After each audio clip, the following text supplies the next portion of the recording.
La psicología científica es uno de los grandes logros del siglo XX. Los españoles han tenido una limitada pero significativa participación en su desarrollo.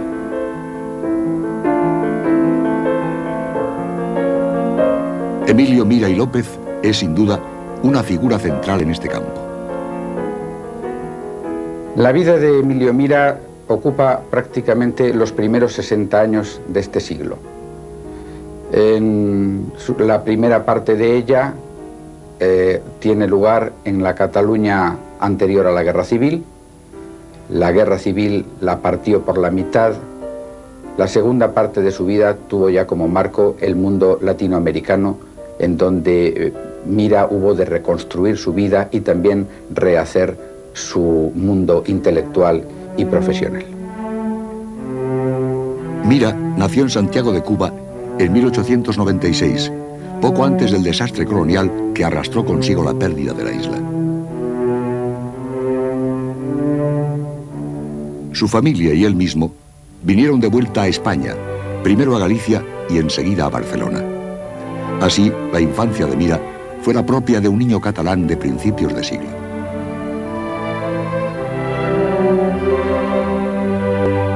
Barcelona estaba entonces transformándose como ciudad y como espíritu. La industrialización había dado un impulso definitivo al desarrollo social y urbano. El plan del arquitecto Cerdá había dibujado la cuadrícula del ensanche de la ciudad moderna. Renacía el sentido de la cultura propia, pensada y dicha en catalán, con hombres como Maragall, Rusiñol, y el nuevo espíritu del noucentisme que pregonara Eugenio d'Ors.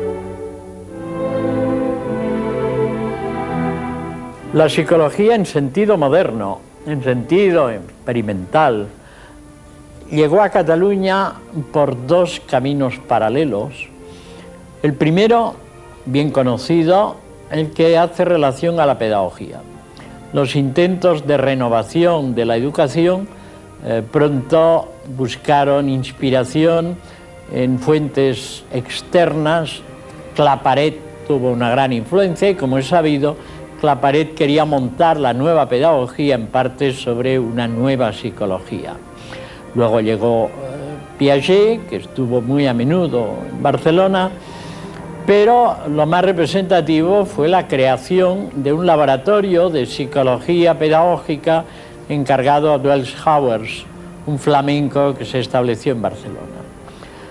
Pero la segunda vía paralela, la que más nos interesa, es la que había abierto Turró, probablemente el científico, el hombre de ciencia de más categoría que ha producido Cataluña en el siglo XIX y comienzos del XX, que intentaba, aparte de su trabajo profesional como biólogo o como inmunólogo, el fundar una explicación biológica del comportamiento humano.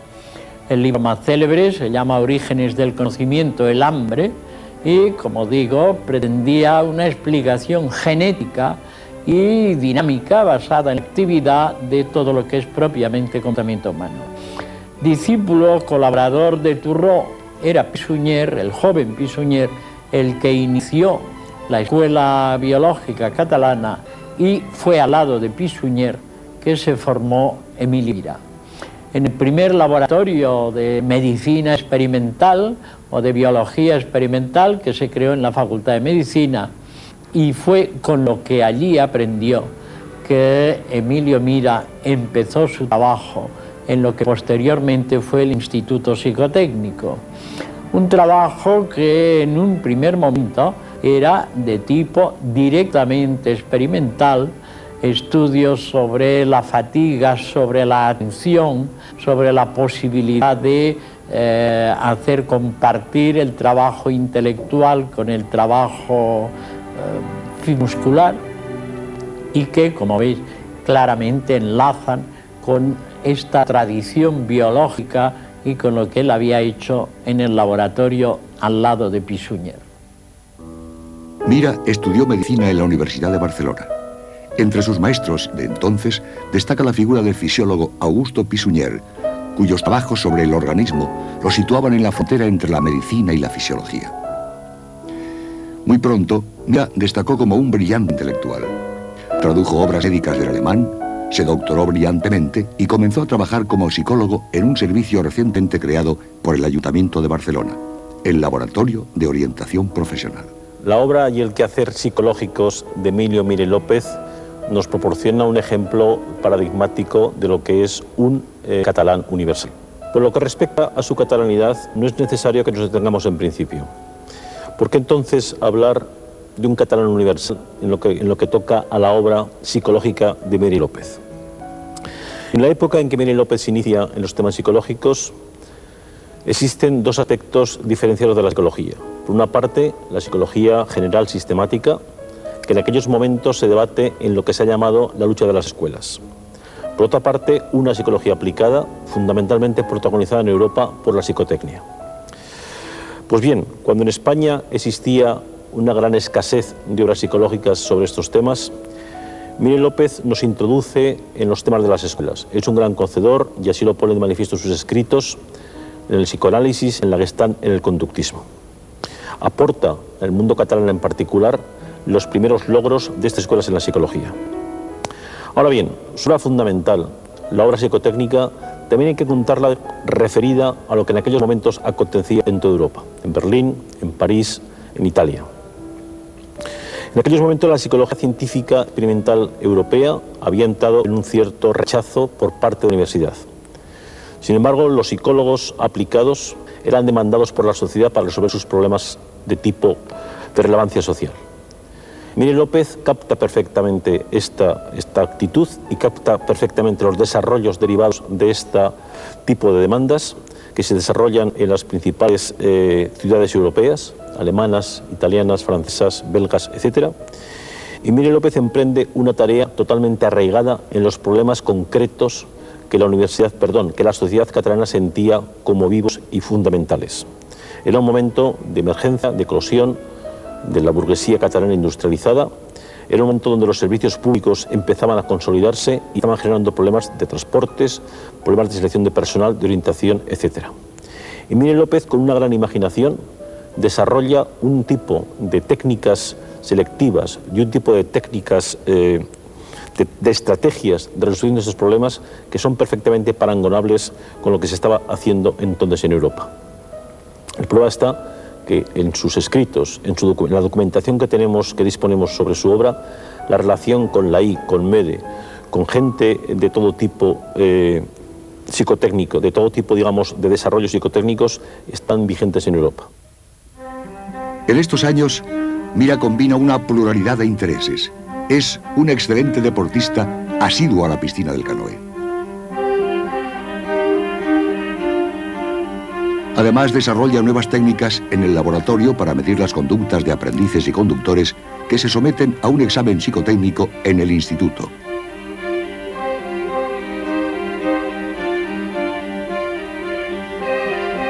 En fin, dotado de una aguda sensibilidad política, es uno de los fundadores del Partit Socialista Unificat de Cataluña, un grupo de izquierda radical llamado a tener un papel muy notable en los años siguientes.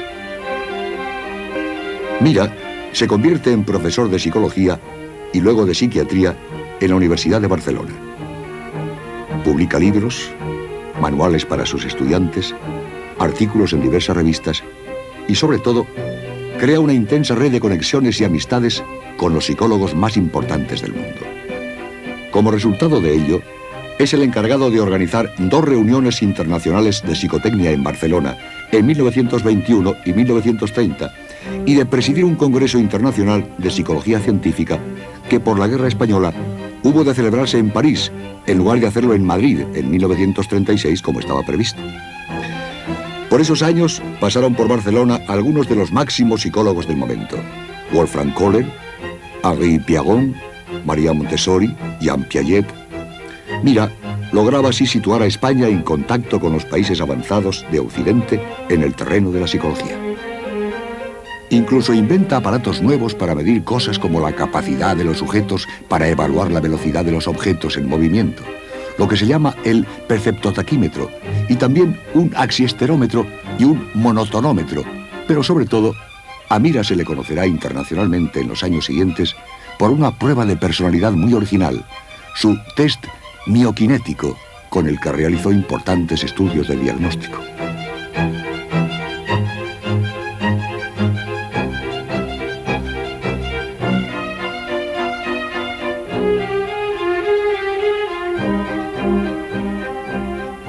Emilio, naturalmente, siempre encontraba que su gran aporte a la psicología era haber creado el psicodiagnóstico miocinético, que se inició de alguna manera en España de una manera muy rudimentar, más debido a la guerra.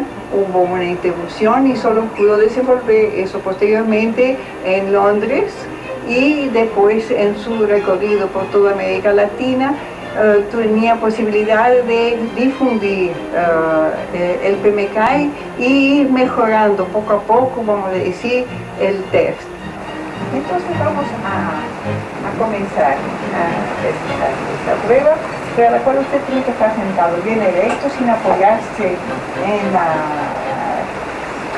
silla, y usted tomará el lápiz primero en la mano derecha, y siempre va a sujetar el lápiz bien por el medio, con el antebrazo levantado horizontal a la mesa, y va a comenzar en esta extremidad y va a repasar sobre esa línea ida y vuelta. Y mismo cuando yo le coloque una pantalla, usted continúa haciendo la línea con la misma extensión hasta que le dé la indicación de parar. Puede comenzar usted aquí, en la mano izquierda, descansa sobre su pierna izquierda. Puede comenzar. Movimientos completos.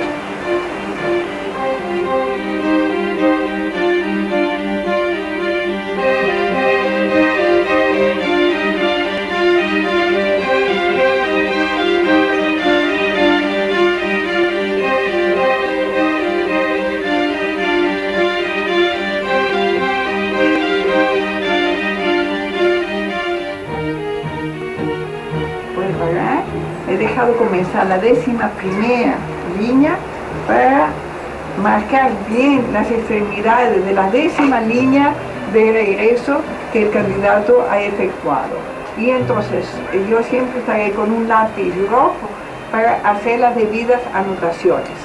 Voy a cubrir las dos lineogramas que el candidato ha realizado y le voy a solicitar que pase con la mano izquierda para realizar este trazado, y va a realizar de la misma manera.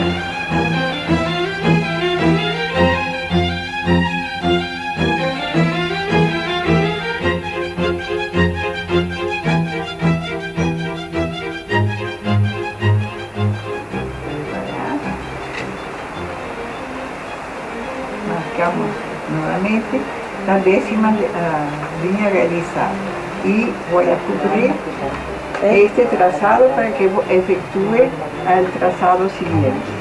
Bueno, coloco la mesa en plano vertical y que coincida ese plano vertical a las rodillas del candidato.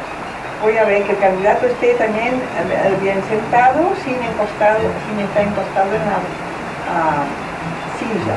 Y va entonces en esta posición vertical, va a realizar de la misma manera los trazados que ha realizado en el plano horizontal. Terminada la mano derecha, se pasa a la mano izquierda con las mismas instrucciones. Una vez que se coloca el anteparo, también siempre se mueve el anteparo que cubre los dibujos para que el sujeto no vea absolutamente nada. Y las instrucciones continúan siendo siempre las mismas. La pantalla siempre tiene que ser colocada a partir del mentón y dejando como un palmo de distancia entre los ojos y la otra extremidad de la pantalla. Entonces con eso tenemos 6 hojas en las cuales vamos a ver del comienzo al final cuáles han sido los desvíos en los principales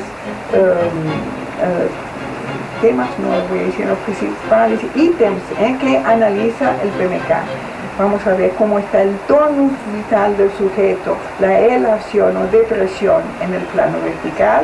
Vamos a ver cómo está la agresividad, la heteroagresividad, que avanza mucho, o la autoagresividad si viene contra él, en fin, cuáles son las oscilaciones, cuál es la característica agresiva endógena, manifiesta por la mano izquierda si el sujeto es diestro, y cuál es su disciplina, su reacción momentánea en la mano manifestada en la mano derecha. Y vamos a ver también en el plano horizontal, en la dirección de abducción y aducción, es decir, si el sujeto tiende a abrirse al mundo, a ser extratensivo, o a centrarse sobre sí y a ser intratensivo.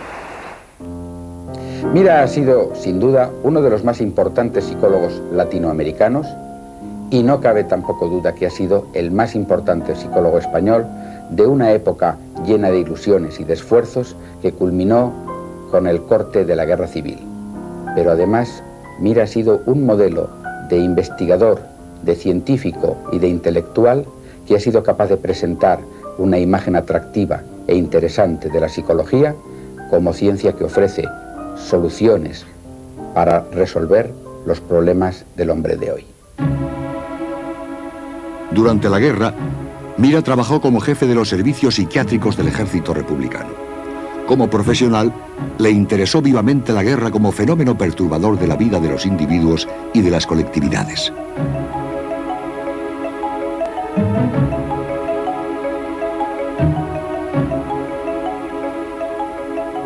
Escribió La psiquiatría en la guerra sobre estos temas, sobre los que también publicó y dio conferencias fuera de España. Iniciaba entonces un exilio que iba a prolongarse ya para el resto de sus días.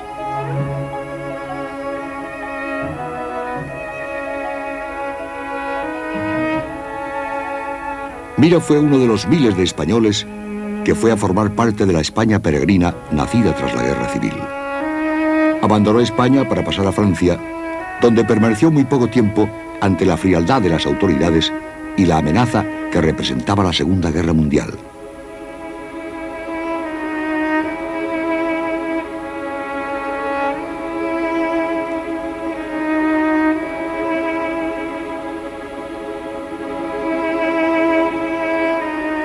Estuvo algún tiempo en Londres, acogido por los colegas del Maudsley Hospital. Buscó luego la mayor seguridad del mundo americano. Primero Estados Unidos, luego las naciones hermanas de Iberoamérica, Cuba, Argentina, Uruguay y al fin Brasil, donde habría de establecerse hasta el fin de su existencia.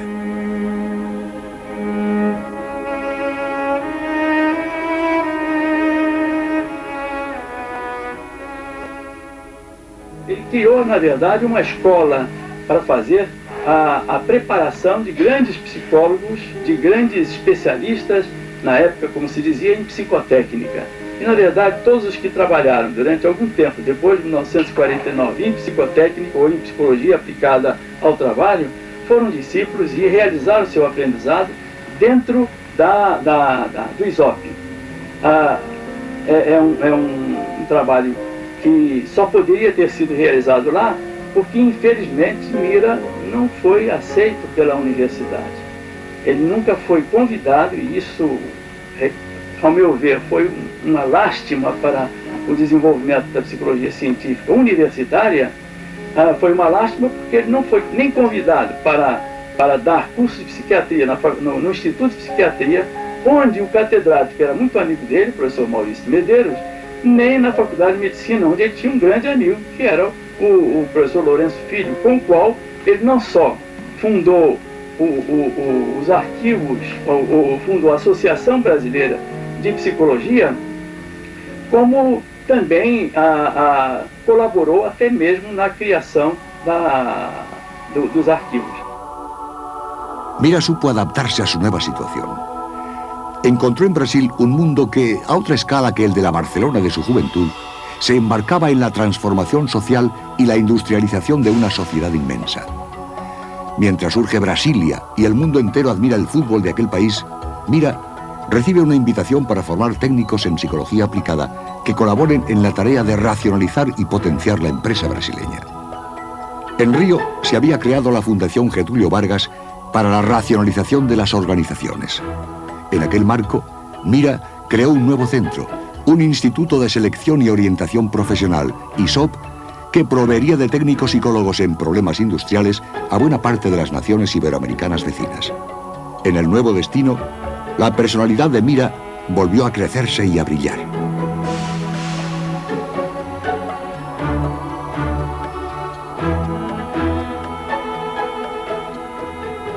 Para nosotros, los catalanes, la psiquiatría se inicia en gran parte con la obra de Mira. Él creó una cátedra, después ya de varios años de luchar en el campo de la psicología, de la psicotecnia, con una preparación extraordinaria ya como psiquiatra.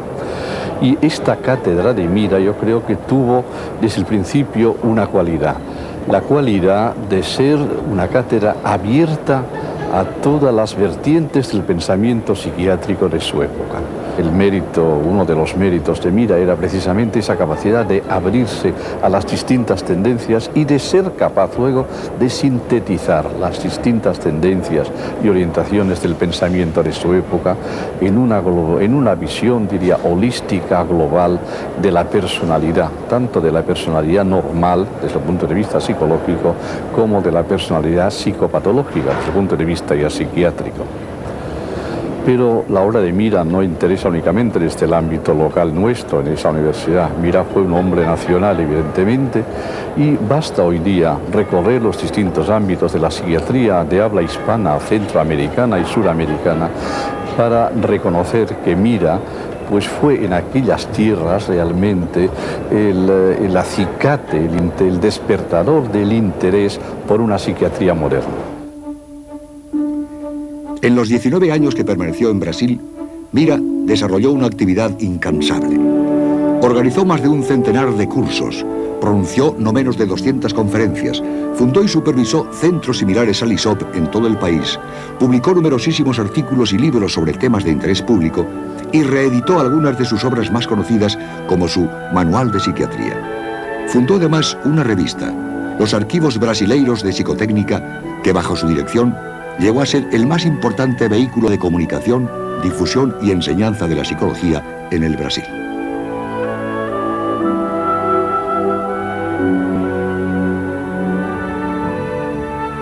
Mira murió en su maravilloso refugio de Petrópolis en 1964, a los 66 años de edad. Dejaba tras sí una obra científica e institucional ingente, innumerables discípulos y una tradición psicológico-científica firmemente establecida en su país de adopción.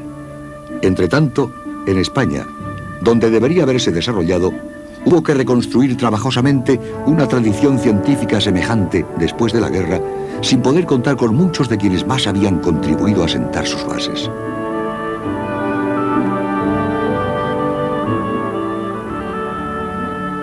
La figura de Mira, el más importante de los psicólogos latinoamericanos, como ha dicho ese gran conocedor de la psicología iberoamericana que es Rubén Ardila, quedará para siempre como símbolo máximo del esplendor de aquella psicología española que pudo haber sido, que de hecho comenzó a ser, y que la guerra civil truncó en pleno ascenso.